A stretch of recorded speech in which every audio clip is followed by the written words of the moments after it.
Hello friends, welcome to our YouTube channel opportunity classes. जैसा कि हम अपनी पहली वीडियो में पढ़ चुके हैं अबाउट सेल के बारे में और यूकैरियोटिक प्रोकैरियोटिक सेल्स क्या होते हैं, उसमें डिफरेंसेस क्या होते हैं, ये सब हम पहली अपनी वीडियो में पढ़ चुके हैं। आज हम अपनी दूसरी वीडियो शुरू करते हैं जिसमें कि टॉपिक कहाँ शुरू करते हैं कि eukaryotic cells are two types. जो यूकैरियोटिक सेल होती है वो कितने प्रकार की होती है, हमारी 2 प्रकार की होती है। यूकैरियोटिक सेल, जैसा कि मैंने आपको बताया था कि इसमें वेल डेवलप्ड न्यूक्लियस प्रेजेंट होते हैं, सेल ऑर्गेनेल्स प्रेजेंट होते हैं ना, क्रोमेटिन, क्रोमोसोम, ये सब क्या होते हैं, डेवलप होते हैं। तो 2 प्रकार में डिवाइड किया गया है। पहला होता है प्लांट सेल, दूसरा होता है एनिमल सेल। प्लांट सेल क्या होता है कि जो प्लांट जिस सेल से मिलकर प्लांट्स बने होते हैं उन्हें बोलते हैं प्लांट सेल, और जिस सेल से मिलकर एनिमल्स बने होते हैं उन्हें बोलते हैं एनिमल सेल। अब उसके डिफरेंसेस भी बहुत सारे हैं, वो हम अपनी अगली वीडियो में बात करेंगे। पहले आते हैं यहाँ पे पार्ट्स ऑफ द सेल। हमारे जो सेल होती है, जो कोशिका होती है, उसके 3 पार्ट्स होते हैं, 3 मेन पार्ट से मिलकर बने होते हैं। पहला होता है सेल वॉल, दूसरा होता है प्रोटोप्लाज्म, तीसरा होता है वैक्यूल्स। सेल वॉल यानी कोशिका भित्ति, प्रोटोप्लाज्म यानी जीव द्रव्य, वैक्यूल्स यानी रिक्तिकाएं। ठीक, तो सेल वॉल जो कि प्रेजेंट होता है ओनली सिर्फ प्लांट सेल में। कोशिका भित्ति क्या होती है, ओनली प्लांट सेल में प्रेजेंट होती है, जो कि प्लांट सेल को उसको चारों ओर से घेरे रखती है और उसको प्रोटेक्शन प्रदान करती है। ओके, प्रोटोप्लाज्म जीव द्रव्य क्या होता है, यह जो कोशिका भित्ति से ये घिरा होता है और कोशिका के अंदर जो जीवित पदार्थ पाए जाते हैं, जो लिक्विड पाया जाता है, ठीक है, जिसमें कि सारे न्यूक्लियस हो, क्या कहते हैं, कोशिकांग हो, वो सब इसमें प्रेजेंट होते हैं, तो वो बोलते हैं, उसे क्या बोलते हैं, प्रोटोप्लाज्म। ठीक, तीसरा होता है वैक्यूल्स, हिंदी में बोलते हैं इसे रिक्तिकाएं। ये किस में पाए जाते हैं, जनरली ये प्लांट सेल में पाए जाते हैं। ठीक, एनिमल सेल में पाए जाते हैं तो बहुत छोटे पाए जाते हैं, जनरली एब्सेंट होते हैं। ये क्या होते हैं, बड़े बड़े थैली लाइक स्ट्रक्चर होते हैं जिसमें कि सारे जो कि सॉलिड या लिक्विड मटेरियल्स जो होते हैं इसमें भरे होते हैं, जो कि सेल को अगर जरूरत पड़ी तो वो उसे क्या कर सकता है, ले सकता है। ठीक है, चलिए आगे चलते हैं। प्रोटोप्लाज्म। अब प्रोटोप्लाज्म को फिर अगेन 2 भागों में डिवाइड किया गया है। पहला है न्यूक्लियस, दूसरा है साइटोप्लाज्म। ठीक, चलिए, न्यूक्लियस आपको पता ही है, इतना नॉर्मली तो जानते हैं, केंद्रक, और साइटोप्लाज्म को कोशिका द्रव्य बोलते हैं। ठीक, चलिए, chemical composition of the cells. हमारी जो सेल्स केमिकल कंपोजिशन है, रासायनिक संगठन है, यानी हमारी सेल किस किस केमिकल से, किस तत्व से मिलकर बनी है, उसके बारे में। तो हमारा जो सेल है उसमें सबसे अधिक क्या पाया जाता है, सबसे अधिक 90% क्या होता है, वाटर प्रेजेंट होता है उसमें। फिर प्रेजेंट होता है लिपिड, प्रोटीन, जो कि 6% होता है। फिर प्रेजेंट होता है कार्बोहाइड्रेट, जो कि 2% है। फिर लिपिड प्रेजेंट होता है, जो कि 1% है। फिर इनऑर्गेनिक मटेरियल्स होते हैं, जो आयंस होते हैं, वो प्रेजेंट होते हैं, जैसे कि सोडियम हो गया, मैग्नीशियम हो गया, आयरन हो गया, बाइकार्बोनेट हो गया, सल्फेट हो गया, ठीक है, और भी एक्स्ट्रा बहुत सारे हैं। तो सबसे अधिक हमारे सेल में क्या पाया जाता है, वाटर, फिर प्रोटीन, फिर कार्बोहाइड्रेट, फिर लिपिड। इन्हीं सबसे मिलकर हमारा सेल क्या होता है, बना होता है।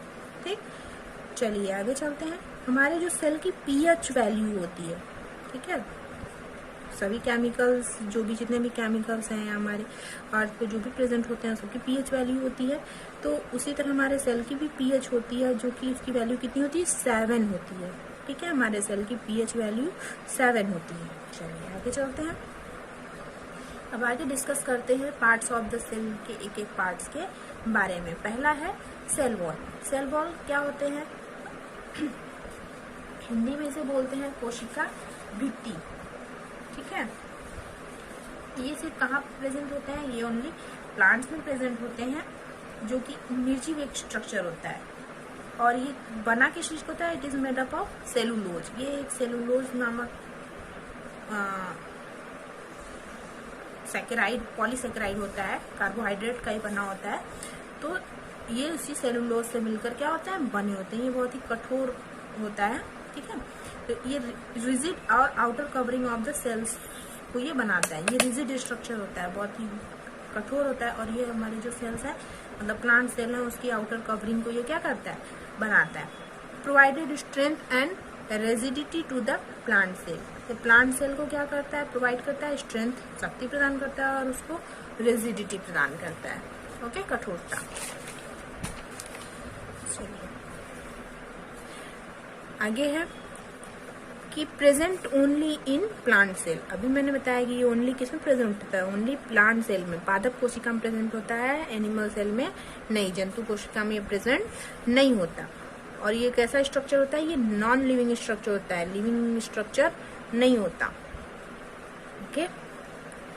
इसका फंक्शन मेन क्या होता है, function is to provide mechanical support and strength to the plant. जो प्लांट होते हैं, जो पौधे होते हैं या जो पादप होते हैं, ये इनको मैकेनिकल सपोर्ट प्रदान करता है, यांत्रिक शक्ति प्रदान करता है, ठीक है।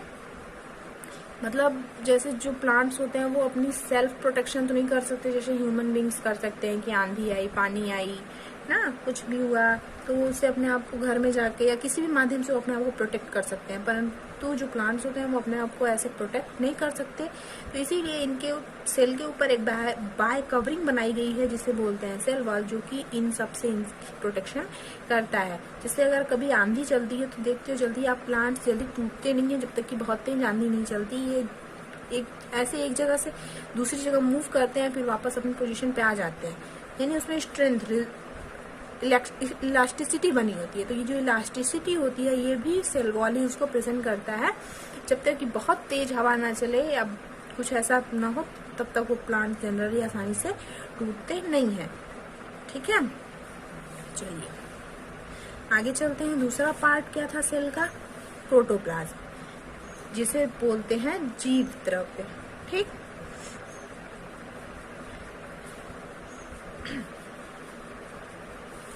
ये क्या होता है कि हमारा जो सेल है, ठीक है, यानी हमारी जो कोशिका है उसके भीतर जो संपूर्ण जीवित पदार्थ है उसे क्या बोलते हैं, जीव द्रव्य बोलते हैं। यानी हमारे सेल के अंदर जो लिक्विड पदार्थ भरा है, जो द्रव्य भरा है, उसी को क्या बोलते हैं, जीव द्रव्य बोलते हैं। जिसे कि हक्सले ने जीवन की भौतिक आधारशिला यानी फिजिकल बेसिस ऑफ लाइफ उसको बताया, यानी हमारे जीवन की भौतिक आधारशिला है। इसे किसने बताया था, हक्सले नामक वैज्ञानिक ने। इससे थोड़ा ये इम्पोर्टेंट है, ये नाम याद रखिएगा कि प्रोटोप्लाज्म के बारे में फिजिकल बेसिस ऑफ लाइफ किस वैज्ञानिक ने दिया था, तो हक्सले ने दिया था, ओके। और इसे प्रोटोप्लाज्म नाम किसने दिया, पुरकिंजे ने नाम दिया था। इसकी खोज डुजार्डिन ने मतलब की थी, लेकिन इसका नाम ये दिया था सारकोन सन 1835 में, लेकिन सन 1837 में इसे पुरकिंजे ने प्रोटोप्लाज्म नाम दिया। लेकिन इसको डुजार्डिन से पहले भी इसे ऑब्जर्व किया था कॉर्टी नामक वैज्ञानिक ने, इसने कॉर्टी ने, ठीक है। और ह्यूगो वॉन मॉहल एक वैज्ञानिक है, उन्होंने सन 1846 में इसके बारे में और भी इसको खोजा और इसके महत्व को बताया कि इसका स्ट्रक्चर कैसा है या इसका इम्पोर्टेंस क्या है हमारे सेल में, ठीक है। चलिए आगे चलते हैं। ये होता कैसा है, ये होता है कलरलेस, जेली लाइक और जिलेटिनस सब्सटेंस होता है। ये जीव द्रव्य यानी हमारा जो प्रोटोप्लाज्म है ये होता कैसा है, ये कलरलेस होता है, यानी इसमें कोई कलर नहीं होता, और जेली लाइक होता है, ठीक है। जेली लाइक समझ रहे हैं आप, ठीक है। जिलेटिनस सब्सटेंस होता है ये, और ये ट्रांसल्यूसेंट भी होता है, यानी ये अपारदर्शी होता है। मतलब पानी है तो जनरली हम क्या कर सकते हैं, इसको आर पार इसके हम देख सकते हैं, ठीक है। और एक इसका ये इम्पोर्टेंस है कि ये क्या करता है, it respond about external stimuli like hotness, cold, ठीक है, पेन। मतलब कि ये क्या करता है कि जो बाहरी आघात होते हैं, बाहरी स्टिमुलाई जो होती है उसको ये रिस्पॉन्स करता है। जैसे कि हमारा हाथ है, हमने इसको ऐसे टच किया या हमारा कहीं भी जल गया, अचानक हल्का सी आग भी हमारे हाथ के पास, तो हमारे ब्रेन को तुरंत तो मैसेज जाता है कि क्या कर रहा है आपको, किसी ने टच किया या किसी माध्यम से जल गया, तो ये इस एक्सटर्नल स्टिमुलाई से बोलते हैं।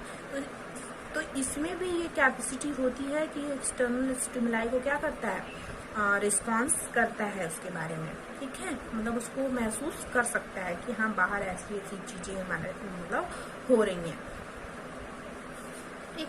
तो फिर इसका एक और इम्पॉर्टेंट है कि ये क्या होता है, it is a colloidal solution, जीव द्रव्य एक कोलाइडल सोल्यूशन होता है जो कि या तो सॉल्ट के फॉर्म में होता है या जेल के फॉर्म में पाया जाता है। सॉल्ट क्या होता है,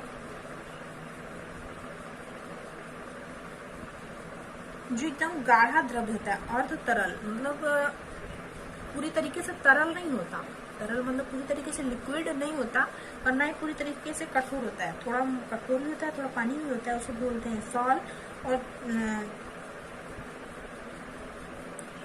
और जो थोड़ा कम सॉलिड होता है, पूरी तरीके से सॉलिड नहीं होता, जिसे बोलते हैं सेमी सॉलिड, वो उसे बोलते हैं जेल। जेल देखा है आपने, जेली खाई होगी, तो पूरी तरीके से ना वो सॉलिड होता है, ठीक है, पानी तो मतलब पानी भी नहीं कह सकते, तो उसी टाइप के स्ट्रक्चर को क्या बोलते हैं, जेल बोलते हैं। तो हमारा जो जीव द्रव्य है लगभग इसी टाइप का उसका स्ट्रक्चर होता है, ठीक।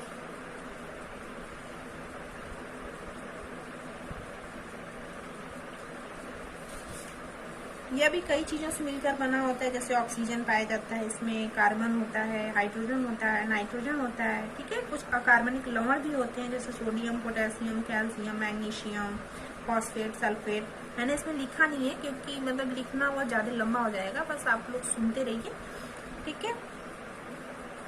और इसके अतिरिक्त इसमें विटामिन भी होते हैं, जो कि सेल के अंदर है, विटामिन होंगे, हार्मोन्स भी होते हैं, ठीक है, कुछ एक्सक्रीटरी मटेरियल्स भी होते हैं। अब जरूरी नहीं है कि इसका परसेंटेज एकदम परफेक्ट रहे, जैसे सेल में था कि हाँ 90% वाटर होता है, 6% प्रोटीन होता है, ठीक है। इसकी हमेशा निरंतर सक्रियता, मतलब हमेशा ये चूंकि ये सजीव होता है यानी लिविंग बींग्स होता है, तो हमेशा ये चलते रहता है, सेल में मूव करता रहता है, इसीलिए इसकी जो रासायनिक संगठन, केमिकल कंपोजिशन होती है, वो हमेशा चेंज होती रहती है। अब आगे बात करते हैं कि जो प्रोटोप्लाज्म होता है, इसके दो मेन पार्ट्स होते हैं। पहला होता है, पीछे बताया था मैंने, साइटोप्लाज्म, दूसरा होता है न्यूक्लियस। तो आइए बात करते हैं पहला हम साइटोप्लाज्म, जिसे बोलते हैं कोशिका द्रव्य। अब कोशिका द्रव्य और जीव द्रव्य क्या दोनों में अंतर है? तो मान लीजिए आप एक दिमाग में बना लीजिए कि मान लीजिए कोई एक सेल है, ठीक है, और बीच में न्यूक्लियस प्रेजेंट है, ठीक। तो न्यूक्लियस के बाहर जितने भी द्रव्य मटेरियल्स होंगे, लिक्विड मटेरियल्स होंगे, उन्हें बोलते हैं साइटोप्लाज्म। और न्यूक्लियस के अंदर भी होंगे, क्या कहते हैं, लिक्विड, ठीक है, तो उसे बोलते हैं न्यूक्लियोप्लाज्म। क्या बोलते हैं? न्यूक्लियोप्लाज्म। तो इन दोनों को मिला के, न्यूक्लियोप्लाज्म और साइटोप्लाज्म को दोनों को मिला के बोलते हैं प्रोटोप्लाज्म, ठीक। लेकिन सिर्फ न्यूक्लियस के बाहर जो लिक्विड प्रेजेंट होता है उसे बोलते हैं साइटोप्लाज्म, यानी कि जीव द्रव्य। वही है यहाँ पे कि the fluid inside the cell which cover the nucleus surrounding called cytoplasm, यानी कि हमारे सेल के अंदर जो फ्लूइड प्रेजेंट होता है, जो कि न्यूक्लियस को चारों तरफ से सराउंड यानी घिरे रहता है, वो क्या कहलाता है? साइटोप्लाज्म कहलाता है। It contain many specialized cell organelles. इसके अंदर बहुत सारी स्पेशल सेल ऑर्गेनेल्स यानी कोशिकांग होते हैं, जिनका की अलग अलग काम होता है, ठीक है। चलिए, अब सेल ऑर्गेनेल्स क्या होते हैं, थोड़ा इसके बारे में भी बात कर लेते हैं। तो सेल ऑर्गेनेल्स वो होते हैं the tiny component present in the cell are called organelles, यानी हमारे सेल के अंदर जो टीनी छोटे छोटे कंपोनेंट्स प्रेजेंट होते हैं, उन्हें क्या बोलते हैं? ऑर्गेनेल्स बोलते हैं, ठीक है। सेल के अंदर प्रेजेंट है, इसीलिए सेल ऑर्गेनेल्स या कोशिकांग, कोशिका का ही अंग है, इसीलिए बोलते हैं कोशिकांग हिंदी में, ठीक है। मेनी फंक्शन जैसे डाइजेशन हो गया, रेस्पिरेशन हो गया, सिक्रीशन हो गया, ठीक है, सिंथेसिस ऑफ सब्सटेंसेस, बहुत सारे सब्सटेंसेस की सिंथेसिस करना, एनर्जी को जनरेट करना, ये सब कौन परफॉर्म करता है? सेल ऑर्गेनेल्स ही परफॉर्म करते हैं। Living part of the cell which embedded in cytoplasm. Cell organelles क्या होते हैं? सेल का लिविंग पार्ट्स होता है जो कि साइटोप्लाज्म में एम्बेडेड यानी धसे होते हैं, ठीक। मैंने सेल ऑर्गेनेल्स के मैंने यहाँ पे नाम दे दिए हैं। अब इसके बारे में हम अपनी अगली वीडियो में संपूर्ण अध्ययन करेंगे, जैसे कि पहले माइटोकॉन्ड्रिया हो गया, गोल्जी बॉडी हो गया, ठीक है, राइबोसोम हो गया, एंडोप्लाज्मिक रेटिकुलम शॉर्ट फॉर्म में ER बोलते हैं, लाइसोसोम हो गया, प्लास्टिड हो गया, सेंट्रोसोम हो गया, ठीक है। इन सब की हिंदी भी है, तो माइटोकॉन्ड्रिया को हिंदी में माइटोकॉन्ड्रिया ही बोलते हैं, गोल्जी बॉडी को गाल्जी काय बोल देते हैं, या गोल्जी बॉडी भी कहीं कहीं लिखा होता है। राइबोसोम को राइबोसोम ही बोलते हैं। एंडोप्लाज्मिक रेटिकुलम को बोलते हैं अंतःपद्रवी जलिका, ठीक है। क्या बोलते हैं? अंतःपद्रवी जलिका। लाइसोसोम को लाइसोसोम बोलते हैं। प्लास्टिड को लवक बोलते हैं। क्या बोलते हैं? लवक। और सेंट्रोसोम को सेंट्रोसोमी बोलते हैं। तो ये कुछ और भी बहुत सारे हैं, तो ये कुछ मेन है जो कि क्या होते हैं, सेल ऑर्गेनेल्स हमारे सेल के अंदर प्रेजेंट होते हैं और अलग अलग वर्क को करते हैं, ठीक। चलिए आगे चलते हैं। दूसरा प्रोटोप्लाज्म का जो पार्ट होता है वो होता है न्यूक्लियस, ठीक। साइटोप्लाज्म हो गया, भाई ये जानते हैं, लेकिन न्यूक्लियस क्या होता है? Nucleus is centrally located major functional centre of the cell. जो न्यूक्लियस होता है वो सेंट्रली लोकेटेड होता है सेल का, और सेल का जो मेजर फंक्शनल सेंटर होता है वो क्या होता है? न्यूक्लियस ही होता है। It controls the whole cell and its work. ये क्या करता है? जैसे हमारी बॉडी में हमारा न्यूक्लियस क्या है? ब्रेन है। ये हमारी पूरी बॉडी को क्या करता है? कंट्रोल करता है। यदि हमारे ब्रेन में चोट लग जाए या देखते जो व्यक्ति पागल हो जाता है वो उस पर खुद पे कंट्रोल नहीं होता, वो क्या काम करता है वो खुद भी नहीं जानता। तो इसी तरह जो न्यूक्लियस होता है यह हमारे सेल को पूरी तरीके से कंट्रोल करता है, और सेल क्या काम करता है उसको भी वो कंट्रोल करता है, ठीक। चलिए आगे चलते हैं। मेन इसको है कि it discovered by Robert brown. ये किसके द्वारा डिस्कवर्ड किया गया था? रॉबर्ट ब्राउन नामक वैज्ञानिक द्वारा 1831 में। मैंने कंफ्यूज मत होइएगा, सेल मैंने बताया था सेल की खोज रॉबर्ट हुक ने की थी, और जो रॉबर्ट ब्राउन है उन्होंने किसकी खोज की थी? न्यूक्लियस की खोज की थी सन 1831 में। अब न्यूक्लियस के भी 4 पार्ट होते हैं। पहला होता है न्यूक्लियर मेम्ब्रेन, दूसरा होता है न्यूक्लियोप्लाज्म, तीसरा होता है न्यूक्लियोलस, चौथा है क्रोमेटिन थ्रेड्स। न्यूक्लियर मेम्ब्रेन क्या होता है? जैसे न्यूक्लियस बना हुआ है उसके चारों तरफ जो मेम्ब्रेन पाई जाती है, इसी के आधार पर मैंने आपको पिछली वीडियो में बताया था कि प्रोकैरियोटिक और यूकैरियोटिक में डिफरेंसेस होते हैं। तो क्या होता है कि न्यूक्लियर मेम्ब्रेन जो होता है वो न्यूक्लियस को एक जगह क्या करता है? पर्टिकुलरली उसको बनाए रखता है।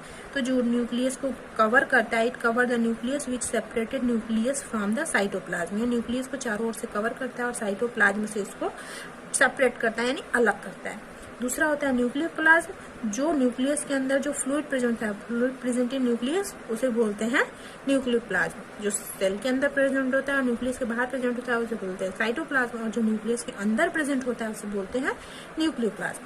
न्यूक्लियोलस क्या होता है कि स्मॉलर सर्कुलर स्ट्रक्चर पाया जाता है सेल न्यूक्लियस के अंदर, छोटी सी, उसे न्यूक्लियोलस बोलते हैं, हिंदी में बोलते हैं केंद्रिका, ठीक है। इसके बारे में हम आपका आगे और भी डीपली अध्ययन करेंगे।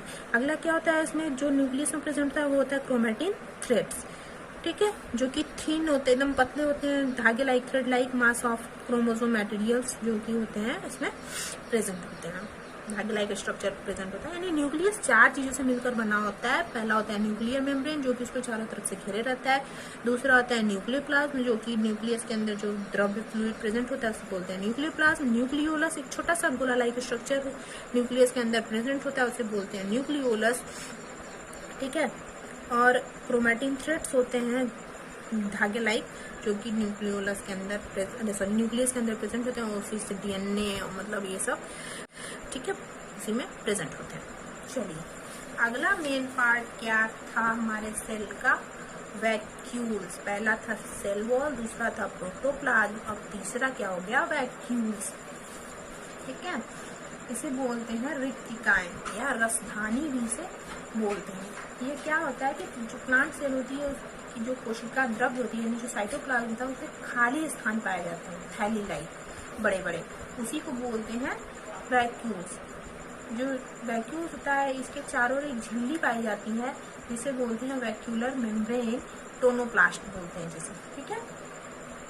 ये मोस्टली कहाँ प्रेजेंट होती है? मोस्टली क्या होती है? प्लांट सेल में प्रेजेंट होती है।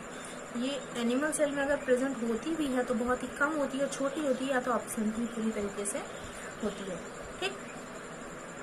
It is the storage sacs of for liquid और सॉलिड कंटेंट्स। यह एक स्टोरेज सैक्स यानी कि स्टोरेज मतलब थैली लाइक होता है, थैली की तरह काम करता है, स्टोर करता है सॉलिड और लिक्विड कंटेंट को, ठीक है। In plant cell, vacuoles are full of cell sap and provided turgidity and rigidity to the cell. जो प्लांट सेल होता है, जो वैक्यूल्स होते हैं वो जैसे कि न्यूक्लियर सेल में जो प्रेजेंट था साइटोप्लाज्म था, उसी तरह इसमें भी प्रेजेंट होता है लिक्विड जिसको बोलते हैं सेल सैप, ठीक है। और इसको जो चारों तरफ से जो मेम्ब्रेन घिरा रहता है उसे बोलते हैं टोनोप्लास्ट। तो जो सेल सैप प्रेजेंट होता है वो उसको जो सेल होती है प्लांट की उसको टर्जिडिटी और रेजिडिटी प्रदान करता है। टर्जिडिटी यानी कि टर्जिडिटी समझ लीजिए कि जैसे अभी मैंने बताया था ना कि जैसे प्लांट इधर चाहे उधर झुक जाता है, फिर अपने आप अपने पोजीशन पे आ जाता है, मतलब खिंचाव, उसमें इलास्टिसिटी टर्जिडिटी प्रदान हो जाती है। और रिजिडिटी यानी कठोरता उसको प्रदान करता है कौन, वैक्यूल्स, ठीक है। स्फीति हिंडिंग बोलते हैं टर्जिडिटी को। रिटिका जो होती है वैक्यूल्स जो सेल की टर्जिडिटी को बनाए रखता है, और ये स्टोरेज यानी भंडारण का काम भी करता है, क्योंकि इसमें जल, भोजन और अन्य पदार्थ जो होते हैं संचित होते हैं, यानी सॉलिड लिक्विड जो कंटेंट होते हैं उसमें स्टोर होते हैं। और इसमें एक और चीज प्रेजेंट होता है जो कि होता है एंथोसाइनिन नामक एक केमिकल जो होता है, मोस्ट इम्पॉर्टेंट है। एंथोसाइनिन नामक एंथोसाइनिन केमिकल होता है, जिसके कारण क्या होता है कि फूलों का जो रंग लाल, नीला, ये सब जिसके कारण विभिन्न प्रकार के विभिन्न रंग के फूल जो होते हैं इसी एंथोसाइनिन केमिकल के कारण ही होते हैं। तो ये किसमें प्रेजेंट होते हैं, ये भी वैक्यूल्स में प्रेजेंट होते हैं, ठीक है। आज का हमारा वीडियो यहीं तक था। उम्मीद है कि आप लोगों को समझ में आया होगा। अगर आप लोगों को इसमें कोई कंफ्यूजन हो तो आप कमेंट बॉक्स में कमेंट कर सकते हैं। और आज मैं एक और आप लोगों से क्वेश्चन करना चाहती हूँ कि मैं देखना चाहती हूँ कि जो हमारी वीडियो को देख रहे हैं क्या उन्हें बायो में इंटरेस्ट है, मतलब इंटरेस्ट लेके पढ़ते हैं, ठीक है। तो आप देखते हैं कितने लोग जवाब देते हैं इसका। अगर आप लोग इंटरेस्टेड हो तो कमेंट बॉक्स में कमेंट करना कि आई एम इंटरेस्टेड, तो थोड़ा मुझे इंस्पिरेशन मिलेगा, और जिससे कि मैं आप लोगों तक थोड़ा अच्छे से और कोशिश करूंगी कि समझा के आप लोगों को वीडियो आप लोगों को पहुंचा सकूं और अच्छे से थोड़ा नोट्स प्रोवाइड कर सकूं। Thank you.